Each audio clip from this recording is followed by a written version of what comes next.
ঘুষ দিয়ে অনাথ আশ্রমের মিসের মুখ বন্ধ করার সময় অতনুবাবুকে নিজেই হাতে নাতে ধরল সুদীপা। ধরে ফেললো সব চালাকি, সামনে এলো সব সত্যি। হ্যাঁ বন্ধুরা, আমরা এমনটাই দেখতে পাবো অনুরাগের ছোঁয়া ধারাবাহিকের আগামী পর্বগুলোতে। সুদীপা পিসির হয়ে সবার কাছে ক্ষমা চাইলেও সুদীপা বুঝতে পারে যে তার পিসি কিছু লুকোচ্ছে। সুদীপা আবারও তার পিসির কাছে যায়। ঘরে যখন তার পিসি একলা বসে থাকে, সুদীপা গিয়ে বলে, পিসি বলো তো, সত্যি করে বলো পিসি, তুমি তো এমন মানুষ নও যে তুমি পরমার বাবার সাথে এরকম ব্যবহার করবে। তুমি কি কোনো কিছু লুকিয়ে যাচ্ছ আমার কাছ থেকে? তুমি কি লুকোচ্ছ পিসি?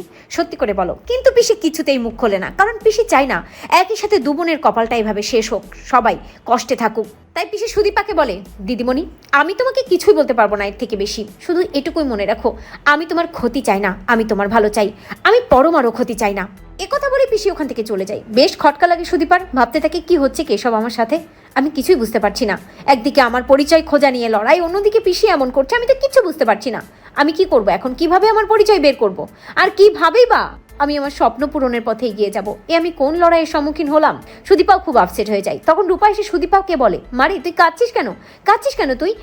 তুই একটা কাজ কর না, যে অনাথ আশ্রম থেকে তোকে নিয়ে এসেছিল তোর বাবা হিমাদ্রি মিত্র, তুই ওই অনাথ আশ্রমে যা। তোর আর এক বোনকে কে নিয়ে গেছে তুই জানতে পারবি। হঠাৎ রূপার কথায় চমকে যায় সুদীপা। রূপাকে জড়িয়ে ধরে বলে, তুমি ঠিকই বলেছো তুমি, আমি যাব, ওই অনাথ আশ্রমে যাব। অন্যদিকে বাড়ি ফিরে অতনুবাবুর বউ বেশ ক্ষেপে থাকে এবং অতনুবাবুকে বলে, কি ব্যাপার, তুমি তো আমার সাথে কোনোদিন এরকম ব্যবহার করো না, তুমি আজ কেন ও বাড়ির সবার সামনে আমার সাথে এরকম ব্যবহার করলে? কি লুকোতে চাইছো তুমি আমার কাছ থেকে? ওই সুদীপার পিসি তোমাকে কি বলছিল বলো তো? কিন্তু অতনুবাবু কিচ্ছু বলে না, বরং প্রচণ্ড ঘামতে থাকে এবং অতনুবাবু ভাবতে থাকে, সকাল সকাল আমাকে অনাথ আশ্রমে যেতে হবে, যে করেই হোক ওখানকার প্রমাণাদি লোপাট করতে হবে আমাকে, ওখানকার মিসের মুখ বন্ধ করে দিতে হবে, নয়তো ওই সুদীপা তার অতীত খুঁজে বের করতে পারে।